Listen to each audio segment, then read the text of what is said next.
Welcome to the Notorious Scoundrels, a Star Wars Legion podcast bringing you the latest news, general perspective, and competitive discussion. Hello and welcome back to the Notorious Scoundrels podcast. I'm Kyle. I'm here with Mike and Jay. What's up, gentlemen? You know, things and stuff. Here we are, episode 2. Me being on the team. Jay's having a bad day, everybody. Don't mind his gloomy attitude. It's been a rough Monday. You're right, Mike. I'm sorry. Hey, everybody. Things are great.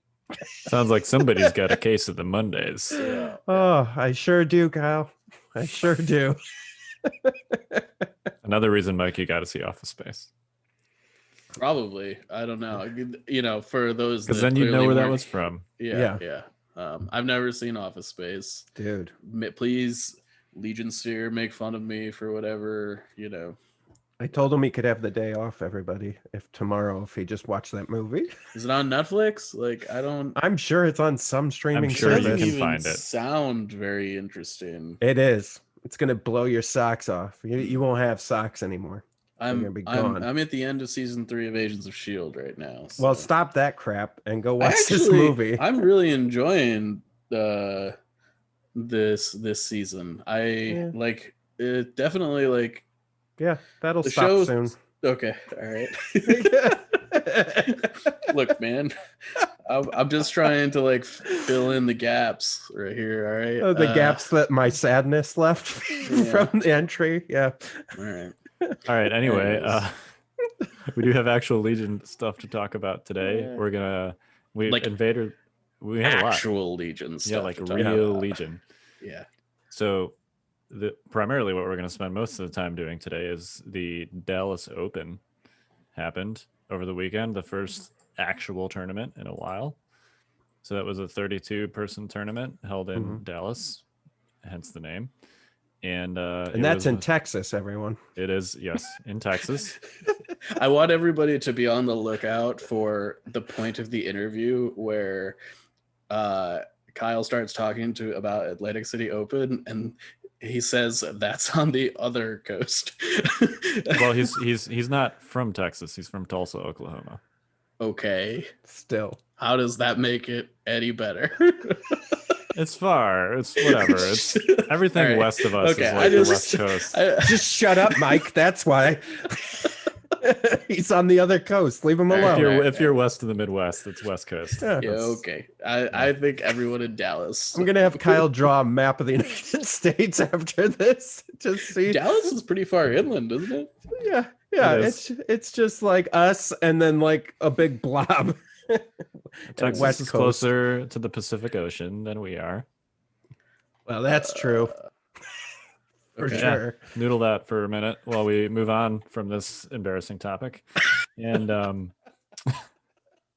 yeah. Okay. Continue. So we're going to talk to Seth Roche, aka Degree, who won that tournament. And we didn't just pick a random person to talk to. I wish we did. Although that would have been, yeah. Anyway, so we're going to talk to him in just a few minutes. But first, Invader League has also concluded. The final was this weekend. So that was Ino Satam, who was playing it's actually a bit of an unusual Rex clones list. We've talked about it on the cast before. 9 activations, less arcs, more medics, basically. And he was victorious over Snyder, who was running the dreaded 13 activation droid stat list. So with a little bit of twist, he had a full BX unit with jammer and swords, which is like a pretty fundamental change to the list. I think. Yeah, it is. It's still 13 activations. It still has stats and a bunch of B1s, but he's got that. Yeah. Any lessons learned, Kyle, from the final overall? So I think we should table that for the moment. I would like to have Inosatum on. He was representing France. He is French. So it's currently like we record this in the evenings. It's currently like 2 or 3 in the morning over there. So we can't just have him like jump on the cast when we normally record. So Sure. we'll try and get him on at some point via some kind of pre-recorded interview during some time that he is awake. Yeah. And if we can't do that, then we'll recap the final like next week, Okay. basically. So Well, and I guess it's good that he was French and representing France. It would have been weird if he was English and representing France, I suppose. Yeah, that's probably fair. And if you want in between now and then to watch the final, it is on twitch.tv/YavinBase. David did stream it, so Nice. yeah. So make sure you check it out there. Yep. And also, Team League starts this week. Oh, baby. I got my game scheduled, boys. We are facing the Germans, who are representing Germany. Jawohl. I think that's Sehr Russian. gut. Nope, that's German. Is it? All right. Yeah, I took about 8 years of it. I think I would know. Oh, all right. Well, mein Deutsch ist schlecht. So Yeah. Nice. And true. Yeah.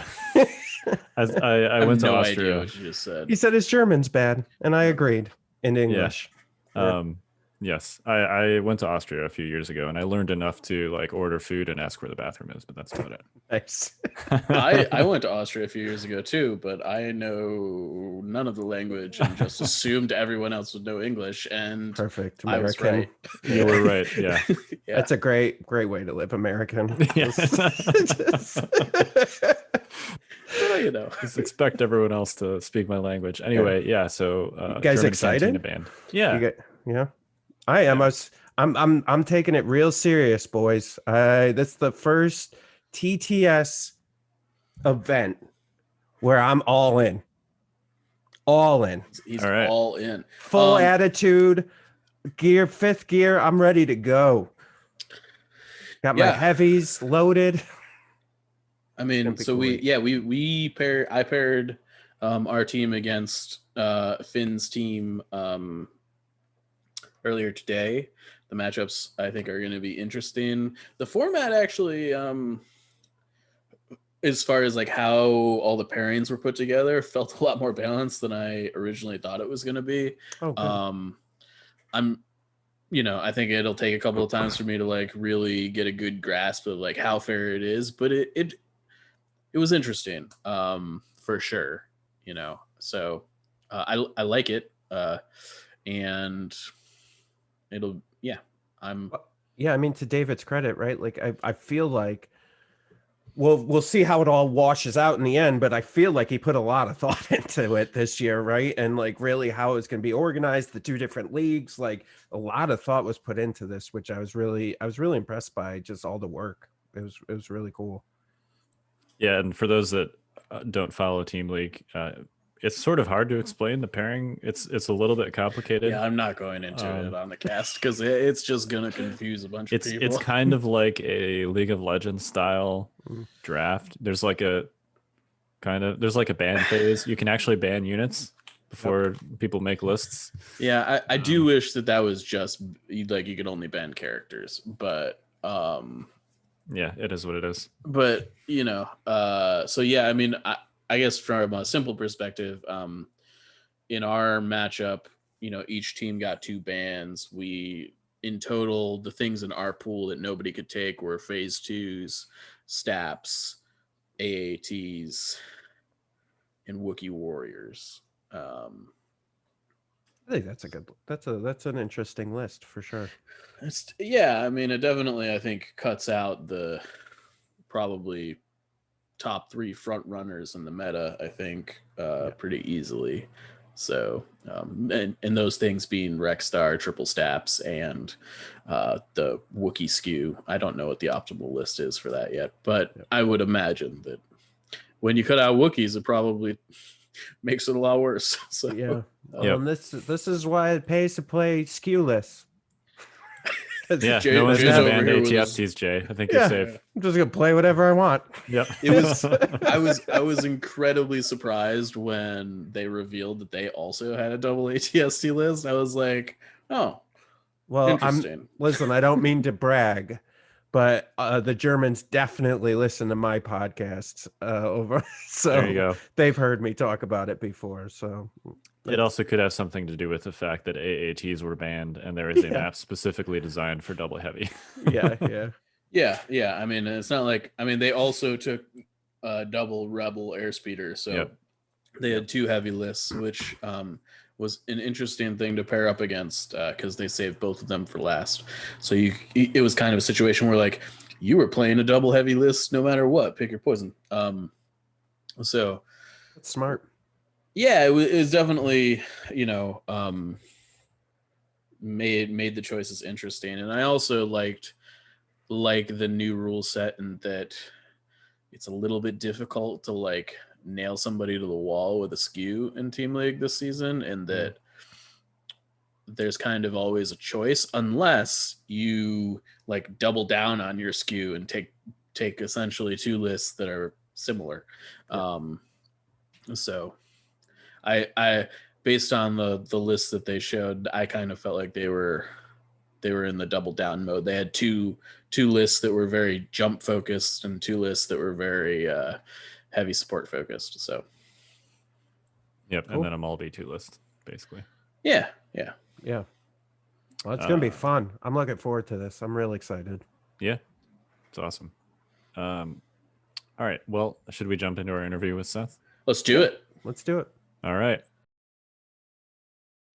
And we're back with Seth Roche, aka Degree, from the Discord, but also Seth from a real tournament that happened. I am a real person, not just a digital presence. Yeah. Yes. And indeed, you played at the Dallas Open this past weekend. I did.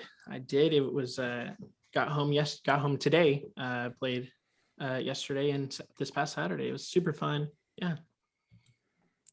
Tell us about it. Was this your have you been to previous Legion tournaments, or was this first one? So this was my first 800-point in-person tournament.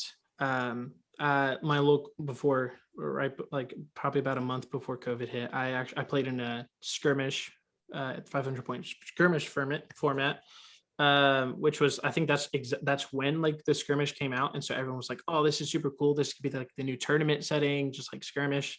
And I brought a saber tank to that. I was like my first time running the saber tank. Never ran that. And I absolutely demolished it. I was like, I could probably be good at this game. So Saber sounds terrifying in skirmish format, by the way. Yeah. Timbo would be proud. Yeah. I was proud. So yeah, well, I think I brought like a saber tank Rex, 2 naked phase 1s, and then a phase 2 with a mortar as a heavy weapon. And yeah, I didn't really know what I was doing back then, but it worked. So. And clearly, you've been able to at least practice in some fashion. Have you been playing TTS basically through the pandemic? Yeah. Between then and now. For sure. So I found about TTS after, like when COVID hit. I was like, oh, tabletop simulator, like, oh, cool, digital. And then I found out there was a Legion Discord, so I joined that, and then found everyone on there. And then I joined the Invader League Season 5, and then ever since then, I just kept playing tournaments because I was like, I just enjoy playing this game. I have nothing else to do during quarantine. So, and then eventually played in Invader 6, got to single eliminations, and then I got my butt whooped by Tyrone's triple Wookiee list. So that was awesome. I was like, oh, I'm not good in this game anymore. I went 5-0 during the round robin, and then the first round got booted off. So cool. And then I played the Dallas Open, first 800-point like in real life tournament, and it was super fun. So yeah. I understand you were the first person ever to table Tim Hannon from Stabcast. Is that accurate? Probably not the yes and no. Not the first, like, yes, in a tournament setting, yes. And so I actually made Tim slap himself. Wow. Yes. And so he straight up just slapped himself right in front of me, mainly because he rolled 10 dice, Z6, phase 2, all blanks, just right then and there. Then he slapped himself. I'm like, good. Sorry. Like, what can you say? Like, I'm sorry. Like, yeah. So yeah. Well, that's the end of the interview, folks. That's all we wanted to know. As long as Stabcast loses, we're good. Success. No, it was funny. Oh, go for it. No, please. Oh yeah, so like the first round, I actually faced Ryan from Snapcast, and then round 2, I faced Tim from Snapcast, and then Tim made it to the top final 4, and then I faced him again. Oh, you played him twice. 4. Yeah, so I played Tim twice. Wow. Okay. And then I didn't table him the second time, but he did concede after turn 4. So I put Snapcasts in their place. Good. So, I only whooped him twice. The second time wasn't that bad. yeah, exactly. So well, I know what the title of this episode's going to be. So for being the first event in person that I think a lot of us have seen or been to, like, how was the feel overall of like everybody being there? Was it like a lot of energy, or were people kind of like relaxed? What was it like? yeah, so I actually had no idea what to expect because I only played like in my living room or dining room.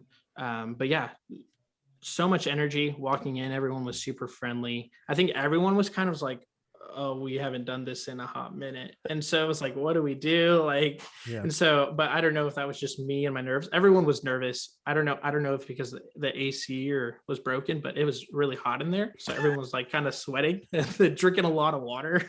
So I don't know if that was like the normal tournament setting, but I think everyone was kind of just like, okay, trying to get back in the flow of things. And like, even like in my matches, you could tell like people are just making basic mistakes that like you don't normally make. And it's probably because like we're all rusty at this. And so, but we all had a blast. It was all just, I mean, super fun. Just great to actually talk to humans while moving plastic miniatures around. And it was super, I think one of the super cool things about it was like, even like people were coming up like in the hotel that we were at, like just like interested, like what the heck is going on here. And then so like just having the opportunity just to explain like, oh yeah, this is what we do. Like we're just a big adult nerds moving plastic toys around. And then so like it was just like awesome experience, just introducing other people to like the hobby, because there was a 40K tournament going on as well. And so yeah. So clearly you did very well at this tournament. You want to tell us a little bit about what you played and why you played it? For sure. So I went completely undefeated. I'm not trying to brag, but the most activations I lost in a round was 2 activations. I did not lose more than 2 activations. And then what? So I played the same list I ran for Invader League. It was Rex Star. Sorry for all those clone haters. But I did not run R2, so I was kind of leveling the flame. Oh, hold up. You didn't run R2. No. For the record, everybody, like the man didn't run R2. I'm looking at you, Stabcast Tim. No, I did not run R2, mainly because he didn't synergize with my army well. So Rex, 4 phase 2s, 1 with 5s, 3 with C6s, all with offensive push. I had a clone commander, no upgrades on him. And then phase 1 with the rocket, and then 3 strike teams, just with the normal sniper. I had a bid of 795. And so 5-point bid, and I got blue player every single round. Really? Yes. Whoa. That's unbelievable. I was shocked. And so because like what I faced, Tim twice. So he was a clone player, 2 Imperials, and then a Rebel, and then all either had like a 4-point, a 3-point, or a 1-point bid. And I was like, this is not TTS tournaments. Like what? No, I had a 20-point bid in Invader, and I was a red player a couple times. Oh, man. And so, but like I think a big difference, like having the bid being blue player, was like there was clearly a better side on the boards. Because there was no like scouting of the terrain beforehand, or scouting, because they would actually every day they would move around the terrain. So like you couldn't come into the next day like in the top 8 and play on the same board as you did the previous day. Mm-hmm. And so there was actually like a better side. And so like one of the aspects of me tabling Tim was I got the side that had a bunch of heavy cover, and he got the side that had a bunch of light cover. So I would just fire support with my arcs, and okay, no cover shot, boom, you're dead. So yeah. So how would you like? Do you want to talk about the terrain generally and the board layouts and stuff?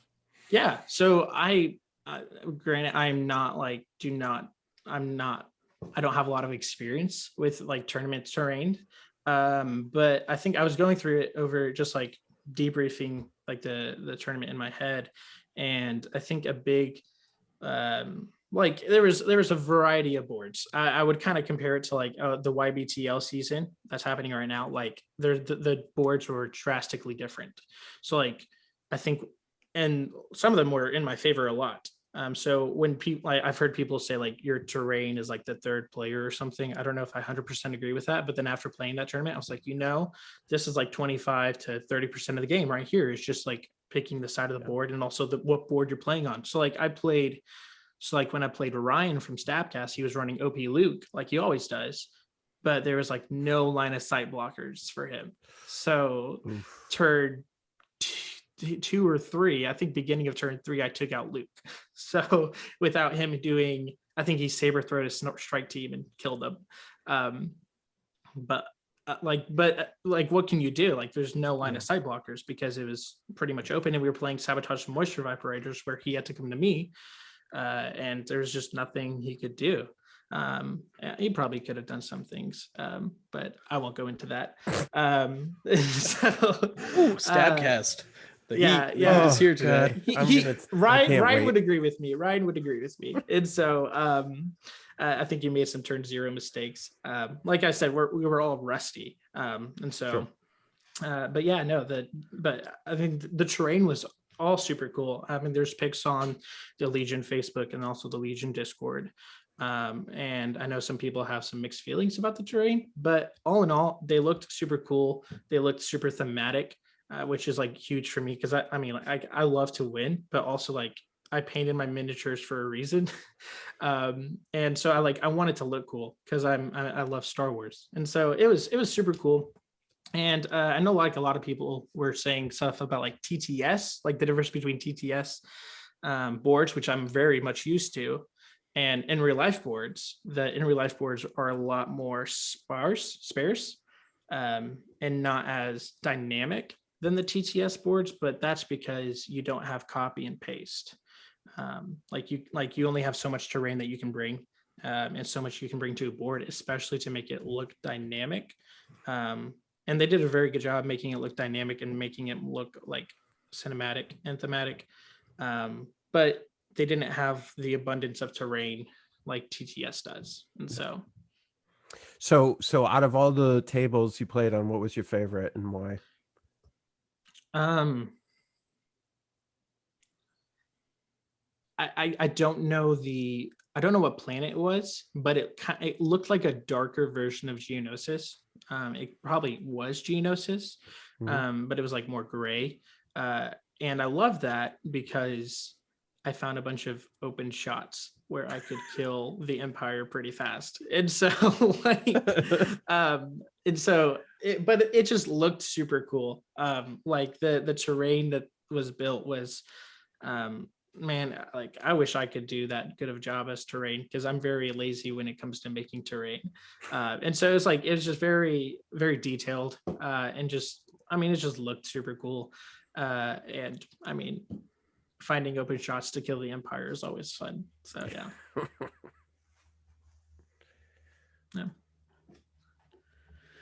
So what did you learn this weekend? I guess it was this week. Yeah. Do you have any like huge takeaways as far as, clearly this was sounds like your first ever tournament that was in real life. So, I imagine there was some lessons learned there. Yeah. So like 3 things. The first one is like, I'm playing a human being and I'm not playing like a computer. And so just like the interactions between people are really what makes the game. It's not like yes, the dice rolling and everything is super cool, but just like hanging out with someone and doing something together that we both spent a lot of time putting into and an energy into, and something that we can relate to. So that was like a big takeaway. Just like, man, just being with another human being was super fun. To drink a lot of water while playing a game. And I mean, and 3, honestly, is just like take your time playing the game, because like especially during a tournament setting, like you kind of feel rushed.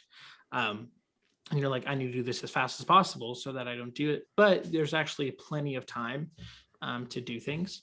And so it's just, man, take your time, because if you don't take your time, you're going to make a ton of mistakes. And I think that's what helped me a lot, was that I took my time a lot. And I saw my like opponents not take as much time, even though I would be one of the first games to end, because they would concede turn 3. I still like took my time, and so that helped a lot. Who said clones? Is that I think it was Jay. Yeah. Jay. I just clones. Hey man, sometimes you got to pick the winning side, and clones are strong. But I will say one of the takeaways, right, was that we had all 4 factions, right, in the top 4. Is that right, Yeah. Kyle? Yes. Yeah. Mm-hmm. And so, I mean, did you feel so we we heard how some of your games went with the concessions, but did you feel like they were better represented in real life than they had been in TTS? And I don't mean just by the number that was there, but also how they played on the boards. I think every Empire list that they brought was interesting. I've never seen it before. And so it's not that it was better than like a TTS was. It was just different than what I've seen. And so like what one person ran Callus and Bosk. Of course, Callus is brand new, but he went 3-0, and then we played the top 8, and I beat him in the top 8. And so his playing style was totally different than what I've seen. And so it was just different, and it was cool to see what people did with the Empire. Like one person actually rammed the Gav tank with the E-Web, and I was like, I can't even touch this. They would throw 10 dice like every time and roll hits, and I'm like, I can't do anything. So but it was not necessarily bad, but like that was probably some of the best Imperial players I've played. That wasn't triple ISF with Iden. What was your toughest match? Well, the final with Daniel Lupo, also known as Zano on the Discord, I think. And so his playing style was completely different than what I've encountered. I know. Yeah. Like he's like, I'm gonna quote him. He's like, "Here's the puzzle I have for you to solve," because he would double move with Maul and take a standby, and I'm like, okay. So I tried to get out of that, and then he would just counter that. I was like, I've never seen this before, and so it was like, and then he would, instead of running his like keeping his B2s back and like just hanging out, he would just run him into melee with my clones and like try to stop me from getting like tapping my VAPs, which I didn't tap my VAPs until I destroyed all of his B2s in Maul. And so it was like that one took a lot more time than any of the other ones, just because it was just like the activation control and the activation order that I had to do, and the turn order was very critical in the game. And so I think in that game, what helped me win a lot was I took out by turn 1, I took out an activation. I think it was at the end of turn 1, I took out 2 activations. And so that helped me a lot, because with a force user, he was at 10 activations and he was down to 8. So having a force user being on a lower activation count is a lot tougher. And so that helped me, like that was critical in the game right there.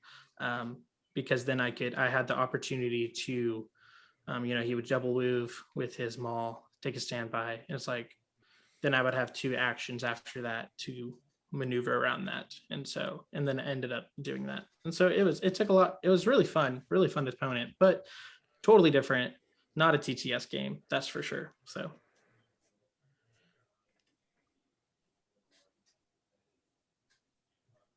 So definitely would do a real tournament again. Absolutely. I don't even want to go back to TTS tournaments. Like these are terrible. Like, Yep. Yeah, like they're a people poor are, substitute. You know, oh man, like too competitive. Like they're a little bit more rude on TTS. I may be a little bit more rude on TTS, honestly. Just because it's not if you don't see the human being aspect to it. Yeah. And so it's like, but also just like you're playing the top players from around the world with everyone's talking about the best list and the best counters to the list. And in a real life tournament, they're like, I'm just going to bring what I'm comfortable with and what I find fun. Totally different than a TTS tournament. And I love that aspect because people really aren't there to like, I mean, yes, they're there to win, but it's not like I'm just here to have a freaking good time and roll some dice. So that aspect was like, you can't match that on TTS at all. yeah, nobody's there to have a good time on TTS at all. No, we're all not. just there trying to grind out 10 games to see who can go undefeated at the end of the season. That's Hey, exactly come on, speak what for it is. yourself. I maybe I am speaking for myself. I don't know, but I wouldn't call TTS super fun, at least. I think it's fun. It's not as fun. No, definitely not as fun because Yeah. I mean, you're not running your painted models. That was a super fun aspect, like spending countless hours painting my models and then like, oh, I actually get to, like, people actually saw them and like, oh, I love your models. I'm like, Yeah. you have your models barely painted. Thank you. Yeah. So like, yeah. It is that I would say that's like a really gratifying part of it, especially if you like the hobby aspect, right? Is showing off the stuff that you've, right? Because you've been in your house for hours and hours and hours, like, bending over, painting these little faces, and then finally somebody sees it and like, this is cool, and you're like, oh, thank God, because I thought that was a complete waste of time. So Absolutely. Yeah, and it's pretty rare when people are like, oh, that's interesting. something. Yeah. For those of you at home, if they say it's interesting, they don't like it. Just Yeah, that's what that so means you- usually. Just so you know. Yeah. Wow, that's a very Interesting. interesting color scheme. That's what I said you about have Tim's paint jobs. Ooh, there. Oh man, oh, Tim, I love man. you. Like I'm you're awesome, so bro. happy right now. No. Screw Tim. I thought we were No, done no, with no, the no, Stabcast shade. Tim's Yeah. too cool. Tim's too cool. All right. Yeah. We're bringing back our pro wrestling beef with Stabcast. That's There what you we're go. doing right now. It was a super cool aspect because we would bond over the, like, you would bond with other people over the hobby, like, Yeah. I think, and just seeing like the other creative aspects of people's mind, like one of the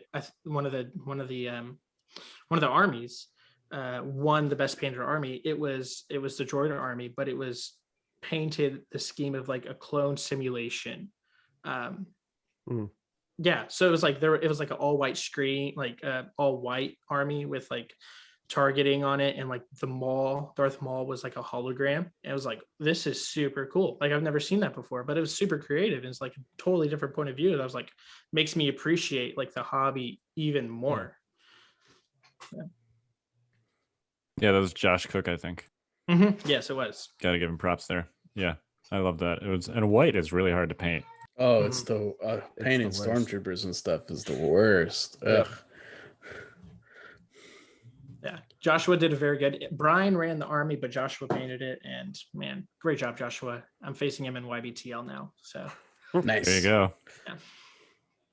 All right. Well, do you want to? You stream occasionally, right? yeah, I do sometimes. Do you want to plug your Twitch channel real quick? Yeah, so it's just Seth_Roche, and that's ROCHE. That's it. Nice. Awesome. Well, thanks, man. Congrats on winning the first real tournament in a while, and I'm sure we'll be seeing more of you. Are you coming to Atlantic City? I'm not. I know that's too literally far. like the other Yeah, coast. Yeah, But I'm having a baby around that time, so I cannot. Well, So, congratulations on that. Thank you. Yeah, Thank congrats, you. man. I heard babies like casinos. There's lots of noises and flashing lights and stuff. Yeah, I'm just gonna stick them in the dark closet, and Yeah, like, there you go. Yeah, I'm not gonna perfect. do that. If you watch this, listen to this, wife. I'm not doing that. Yeah. All right. Well, congrats and thanks, man. Well, thank you. Thanks for having me. So that was Seth Roche, aka Degree, from the Discord. I am very excited that we got to talk to a person that actually played in a real tournament. Yeah, I'm so I mean, excited for Real Legion. Yeah, it's same. it's literally been over a year, I think, at this juncture. So I think one of the interesting takeaways from that for me was I didn't really realize it before we spoke with him, but it makes sense that we're going to have all these players that have literally never played in real life, have only been playing on TTS, right? And like they're going to experience that for the first time. And that's exciting for me. And so all you yeah, players out there who've played in real life before, don't spoil it for them, man. Be cool. Like, cause this is their first time. I think that there's a variety of things we're going to see happen here. I think we're going to see the TTS players throw down the gauntlet of, hey, welcome to super hyper competitive Legion, which is mostly what TTS is. And that's, again, it's different, not a bad Yep. thing, right? I also think that like all the people that like don't play on TTS are going to be like, oh, payload, hostage exchange, and bombing runner a thing, you know? Like this was the first tournament that I think Vital Assets was legal in real life, Yes. possibly. In the U.S., I mean, there have been Yeah. tournaments in other countries. That's very Um, fair. I shouldn't. Yeah, stateside for Yeah. sure. But Yeah. in the States, like this was the first one, and it's been out for what? And you know what else? A year and some change. And- Arcs. Arcs. Yeah. Yeah. Yeah. So I mean, Yeah. Seriously. yeah. I try not to oversell the arcs on the cast, but like, Who, you do hot takes? No, never. you know, I've been talking up Rexstar for months, and you know, I don't know, won Invader League, won the Dallas Open. See what happens in Atlantic City, I guess. Yeah. I mean, listen, it's good, like for sure. I think the questions, I think, we were talking about the terrain a lot, and I think there's been a lot of conversations online about the terrain, and I think that plays a huge part in it too. So I actually, Seth has some stuff that I just wanted to like follow up on. You know, I think he's right. Like you can't just like copy and paste terrain. I also think that to some extent, on real Legion boards as opposed to TTS boards, there are collision issues with like the amount of terrain in like the amount of terrain we're able to put on a TTS board and have it workable is very different than the amount of terrain you can put on a real board and have it workable just from like a pure I have to like move my arms around the board and touch stuff without knocking everything over perspective. Yeah. Which I don't know. I just figured I'd bring that up. Yeah, no, Yeah. I think that's fair. And I think the other thing too is looking at, originally, I think they've updated it, but originally the rules was like 25% of the table cover was terrain. And I think we've been talking for a while that it should probably be more like 35%, maybe 40 is more of a realistic terrain approach for in real life tables. And that's where the TTS boards tend to skew. Yeah. I've also noticed.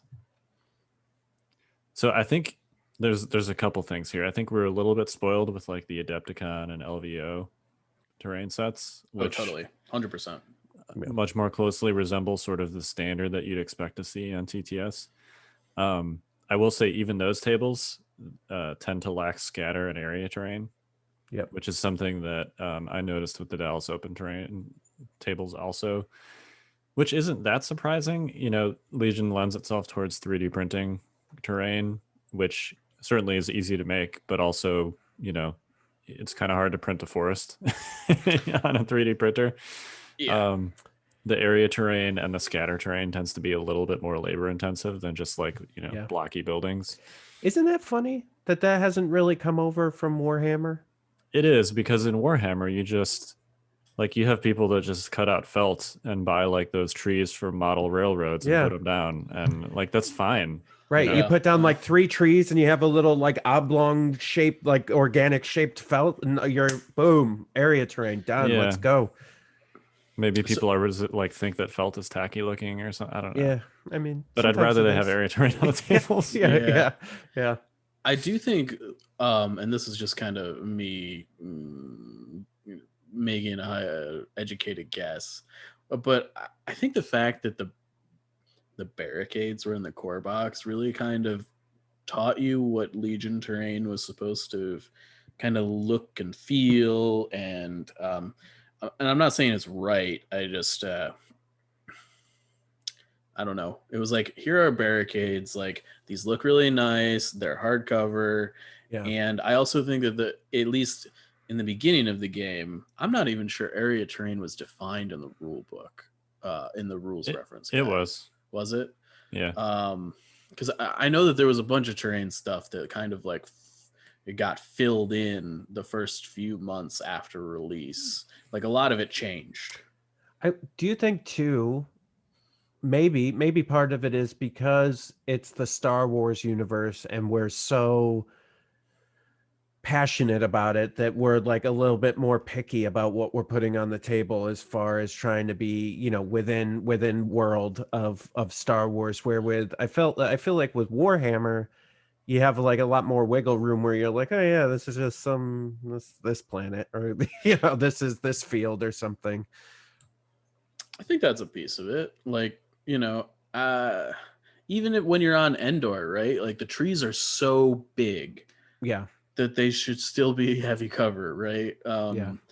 And like, what other like, I mean, I guess there's a couple scenes in the Mandalorian first season where they're like messing around on a forested planet with the ATST and all that jazz, but like, overall, there's not a lot of forests in Star Wars. yeah.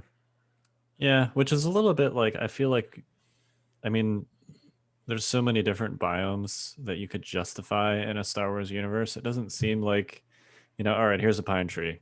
Fine, it's a tree. Yeah, like, totally. There's got to be a planet in, you know, the thousands of planets that are in the Star Wars galaxy with a pine tree on it, or something. But that it's looks like a only pine tree. pine trees across the entire planet. Yeah, right. I don't know. Anyway, so that's the first observation. Yeah.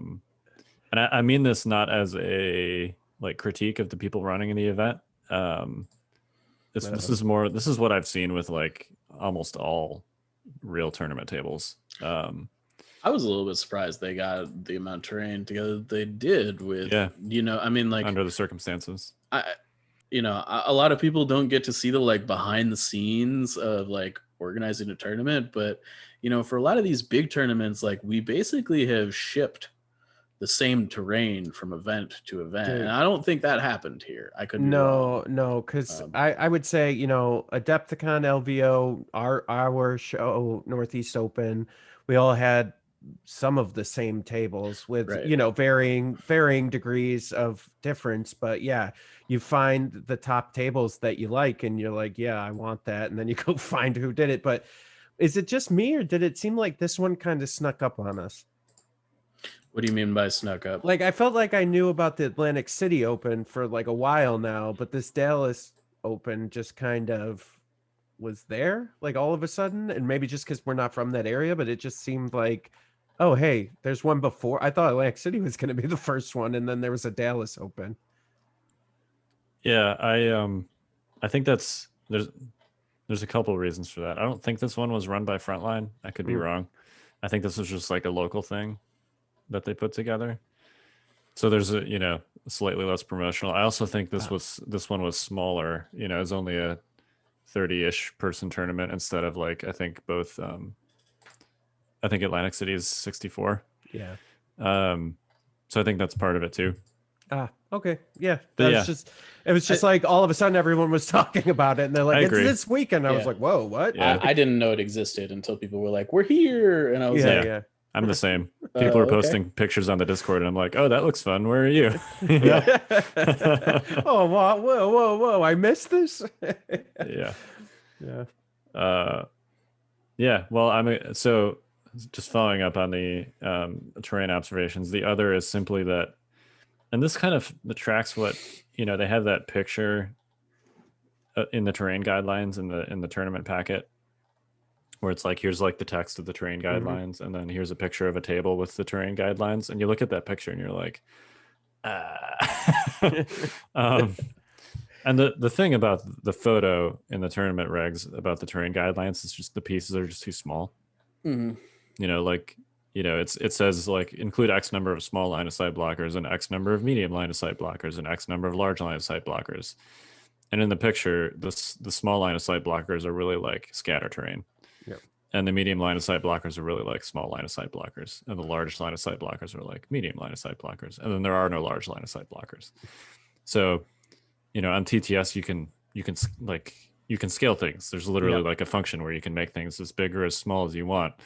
So, clearly that function does not exist in real life. And I've noticed that the actual like pieces of terrain tend to just be smaller than maybe they should be. Yeah, I think a lot, as someone who builds, assembles, and purchases tons of terrain just because I'm obsessed with it, I think, especially if it was if it was as quickly put together as it felt, right? Trying to put together that terrain, you're like, okay, I got to 3D print this. Well, it's going to take me 2 days to print the big one, but for the medium to small one, I could do it in an afternoon, and then I'll be done and I can start painting it and work on, and I think a lot, it's a lot like that. A lot of it's when you're trying to custom build stuff, it's really hard to like scale within time. If you got a deadline for stuff, we can't all be the Jim Martins of the world and just build these really elaborate tables that are nuts, but it's complex, right? Yeah, and maybe we'll see that evolve as like the hobby part of terrain evolves a little bit and people start scratch building more stuff. Maybe we're just permanently in a 3D printing world because of how cost effective and easy that is. I don't know. Yeah. Well, maybe people need to figure out how to 3D print trees. So they have actually. Oh, there you go.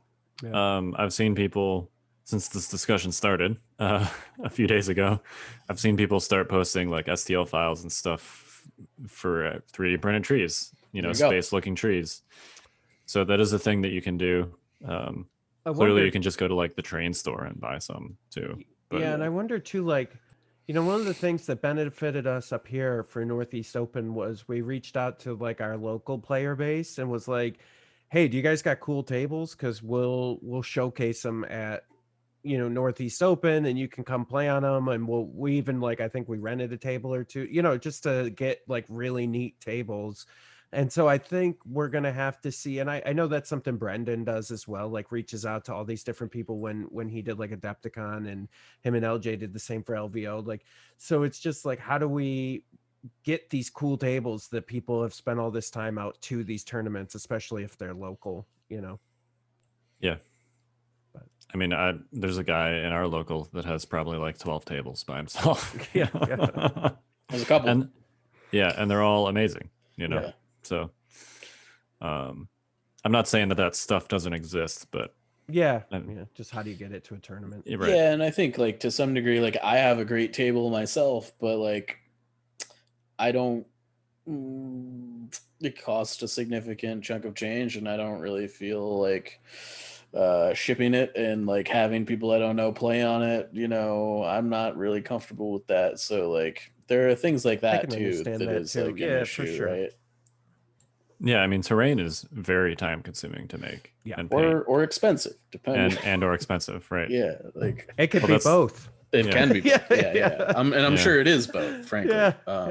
And certainly none of this is meant to undersell or underappreciate the efforts that people go to make terrain and or put tables together. Yeah. But yeah. All right. Any more takeaways from that interview? In general. So Rexstar's pretty good, huh? It is. I mean, it's, I mean, it gets better when the terrain's bad. Just to be clear. Yeah, what did he say? That Ryan had a Luke that didn't have a line of sight blocking? I mean, yeah. And the way that he described it, it's like that there was like not a single line of sight blocker on the table anywhere relevant. That's like, I get that, you should be able to adapt, but that's kind of, I don't know. I mean, I think in like original Star Wars Legion, that was maybe adaptable if there was like line of sight blockers close to the middle of the table, and like you had to like double move to get to it or something. But like, man, you don't want to be caught with in the open with take that clankers. I don't know. No, you just die. Yeah. It's one of those like you roll up to the table and you're like, I'm not gonna get to play this game. Yeah. So I'm actually I'm going to take the opposite side of you, Mike, here on this one. I don't think that the TTS and the Dallas Open should be indicative of what Rexstar is capable of fully just yet. I think I'm not saying it's bad, but I'm saying I think that we need a couple more tournaments.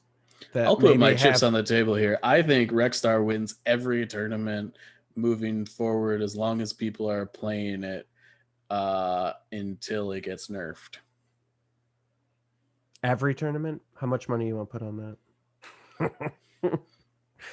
You betting man? You feeling lucky, Punk? Well, we can figure out a bet for this, but I feel. I feel like, you know, I think Seth was talking about Lupo and his play, and not that it was great for that particular. He didn't have a great setup, but like, there's got to be ingenuity out there and like lists that we could put together outside of the triple steps 12, because I think that's just 13 specifics or 13. Yeah.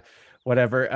I think that's specific scenarios where that's successful, but I think there's got to be other things we can be putting together that could kind of combat that list. I mean, I think the best list to deal with it is probably the triple Wookiee lists if they get a good board, like, the scale duelist stuff, if you get 2 or 3 units of Wookiees into melee with a clone ball, like the clones are going to have problems, but you're going to get Call Me Captained, like you got to do enough damage on the way in.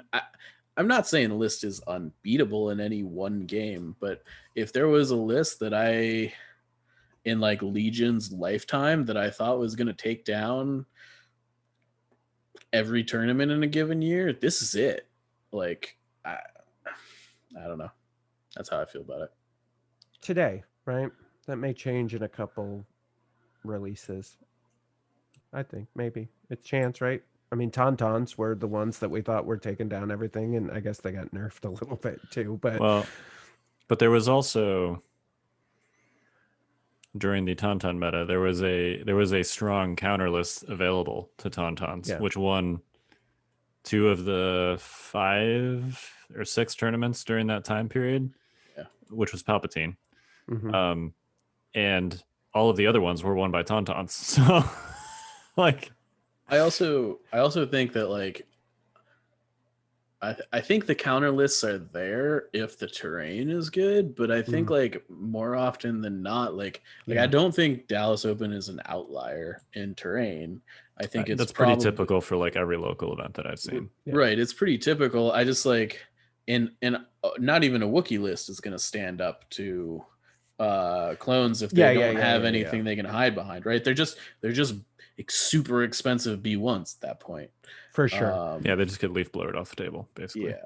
So well, and I mean, I think the encouraging thing was that top 4 was all 4 factions. I think that's encouraging. I think that whether that's because not everybody brought Rexstar, Mike, if you want to phrase it that way, or, but that's encouraging. And I think we just gotta, I understand what you're saying, and I'm not disagreeing completely. I want to wait and just see what people start bringing to these tournaments, and maybe you're right, and maybe that's what's going to happen for the rest of the year, but maybe not. Maybe somebody finds something. I mean, I definitely think that it's possible that other tournaments will be won by other things, but overall I think that that's probably due to a lack of people playing Rexstar or playing it effectively than the I don't know. Yeah, that's fair. If people don't bring it, of course it won't win, right? But right. And I think that might happen with Atlantic City. And I think it's very possible. There's been a couple online tournaments now where like all the players have been like kind of like did this like handshake thing behind the table. That's like, we're not going to play busted units, and I get that, but I just like, if something like that happens, it's also like that's indicative that there's something else going on by itself. I don't think Sure. anyone's saying it's not a strong list. Yeah. I do think that in Legion, in contrast to other games like 40K, the player counts for a lot. Yeah. So, if I think we could see some outliers just based purely on that, especially in the smaller tournaments. Mhm. But we'll see. We will see. I'll be interested to see what you guys bet on. I don't want to take either side of that bet. I hope you're right. I just, Yeah. Yeah, me too. I know that like a lot of people, not everybody plays TTS, right? Like it's a great community and and there's a lot of people that play on TTS and play in Invader and all that stuff. But I think there's a whole bunch of new players out there who haven't played on TTS and are just waiting for real in-person events. And maybe they got something that they put together, or maybe they found something that they're really good at piloting, right? And even if you have a rec star, if you make like a little mistake, that they're just going to eat you up. So I think that's a option. Maybe. We'll see. We will see. We'll see. We'll All right, see. Rockstar, good. Final thoughts. All right, we are the Notorious Scoundrels. I'm Kyle. I'm Mike. And I'm Jay. Stay fresh, cheese bags.